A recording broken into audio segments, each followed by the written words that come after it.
Hello and welcome. Thank you for joining me here. This is Jen over at Weightless, where all month long, I think we only have 1 month left or 1 week left in August, I will be sharing my top tips that you need to know in order to finally release everything that does not serve you, whether that's physically or mentally, because weight loss is so much more than just a physical game, isn't it?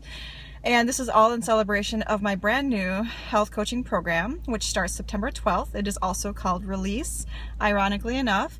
And I do hope you join me for that program. It will be life-changing. But today, all we're talking about is how often do you step on a scale? Yes, the friendly bathroom scale that most of us want to chuck out the window, that most of us want to pretend is hiding in the corner and she'll never be pulled out of wherever hiding place we decided to stash it. Now, I am opposed to dieting in particular. I actually call Release the end of dieting and the beginning of you, because you are certainly more important than any number on a scale. That doesn't mean that I am anti-scale. Ooh, what am I talking about? How can I say keep your scales close? Here's a little story for you. It has been about 15 years since I was able to lose 100 pounds. And one of the things I decided to do after I lost 100 pounds, in order to keep myself accountable, as you recall, I lost the weight all on my own and no support group, no program, whatever. So I knew several years later that I needed some sort of accountability for myself. And so what I turned to was a national weight control registry. Now, this is a registry run out of Brown University, and all it is people who have self-identified as folks who have lost at least 30 pounds and have kept that weight off for at least 1 year. Word to the wise, if you're able to keep your weight loss off for at least a year, chances are really, really high you're going to keep it off for the rest of your life. Word to the wise. So I joined the National Weight Control Registry as a accountability partner, if you will, for myself. And every year they send me a survey asking very specific questions about my eating habits, my exercise habits, my sleeping habits, and even whether I use wearable technology and those sorts of things. And they release their studies on their website. Now, this was a great accountability partner for me. If you have also lost a lot of weight, I would suggest you check them out, nwcr.us. Now, the reason I bring up the control registry is because they have found through their registrants of 1,000 plus that people who weigh themselves regularly, regardless of whether they have a weight loss goal, are the ones who maintain their current weight. What? Yeah, let's hear that again. Those folks who weigh themselves regularly, whether they're trying to lose weight or not, tend to maintain their weight somewhat effortlessly. No, I know some of you are out there thinking, what the heck? The last thing I want to do is have a scale. I don't even know where my scale is. It broke in 1984 and I have no idea where it is. I don't want to go buy one. How do I even know what kind of scale to use? Take heart, my friends. Here's the thing. The scale is not the only measurement of success. As a health coach, yes, I can help you track your progress. I can help you identify what that progress looks like for you. But I could care less how you track your progress. Whether that's a bathroom scale, whether that's a measuring tape to look at your inches lost, whether that is fat. There's actually little tools that you can use to pinch the fat around your midsection and other critical areas of your body to determine fat loss. You don't need a fancy scale. There's actually something called, I think it's a caliper, that you can use to measure fat loss. You can measure your size. Suppose you're trying to get to a size 6 and you're currently at a size 12. Well, that's pretty easy to determine if you got to goal, right? I mean, just buy a size 6 and keep trying to fit that sucker on. Once you do, you've reached your goal. So at the end of the day, whether you choose a scale, a measuring tape, a certain size, a caliper, or some fancy tool like that, it doesn't matter to me what you choose to measure your progress. What does matter is that you are measuring your progress. Now, in my question here on my page, I asked all of you folks out there, how often should you measure progress? Now, that depends largely on the tools you're using. For example, I mentioned the folks on the National Weight Control Registry, myself included, who know that the regular weigh-ins are a good way to maintain their weight. Not just lose, but also maintain. And so they weigh themselves at least weekly. Yes, you don't have to torture yourself by stepping on the scale every day. Our bodies naturally fluctuate from 1 to 3 pounds every day, especially if you are a woman. We have water weight, hormone changes, all sorts of other things that would contribute to us gaining weight from day to day. So I highly recommend, especially if you're a woman, do not weigh yourself every day. You might get frustrated. You might get overly concerned about what the number is telling you. If you are measuring fat loss, then you might want to check your measurements a little less frequently. For example, every 2 weeks or every month. Depending on how aggressive your training plan is, fat loss works a lot differently than weight loss. So let's briefly talk about the difference between fat loss and weight loss. They are not the same thing.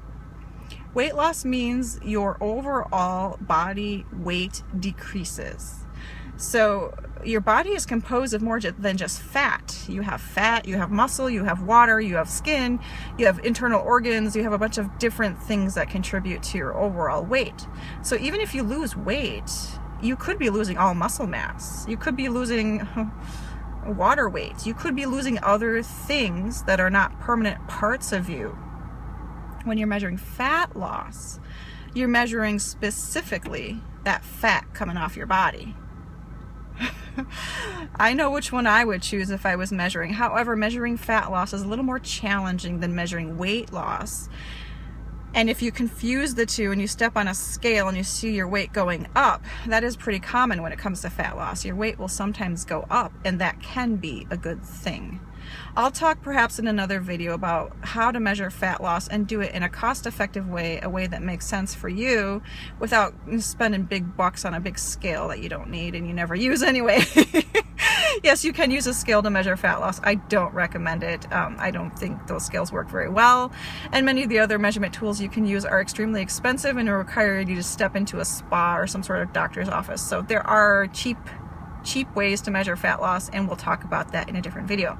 Now, if you're talking about measuring your progress through a measuring tape, this is a more frustrating way to measure your progress because at the end of the day, unless you're incorporating a good amount of strength training into your normal exercise routine, the inches may not come off the way you would expect them to. On the flip side, I have worked with clients in the past who have been in a 1-month-long program with me. It was more of an accountability program than a training program. However, I had a woman who didn't lose weight, but she did lose inches. Now, just be aware that a great portion of what she was focusing on was fitness related. So for those of you folks who start with your fitness, generally I have folks start with food because food kind of can cancel out your fitness efforts if you're not being very critical and strategic about what you're doing. But if you're someone who leads with fitness, that's not a problem. You might want to look at inches lost as your measuring tool for progress, because especially if you incorporate strength training, your body will react and your body will basically be sculpting itself and shaping in a different way than if you're focusing just on weight loss. So if you're leading with exercise and maybe focusing on fat loss, the inches measurement tool is more helpful for you.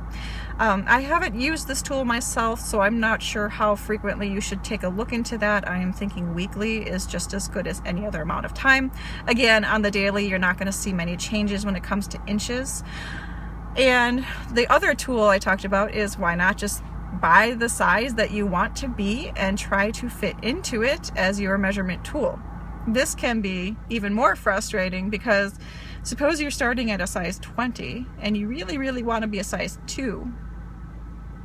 It's going to take a long time before you can even fit your legs into that pant leg. So this may not be the best way for you to measure your progress because you'll get frustrated, and I mean, you could consecutively buy different sizes of pants, getting you down to the size 2, but that means you have a bunch of clothes in your closet that you may or may not be able to wear for a very short period of time. So if you have a bit of extra cash flow laying around your house and you love to go shopping and that's very motivating for you, and there are certain brands that you want to try on, give it a shot. You know, it doesn't matter if you want to fit into a certain size, and in some ways for some folks that might be very motivating, where you just pick out a cute outfit that you want to wear at your ideal size, or even in between.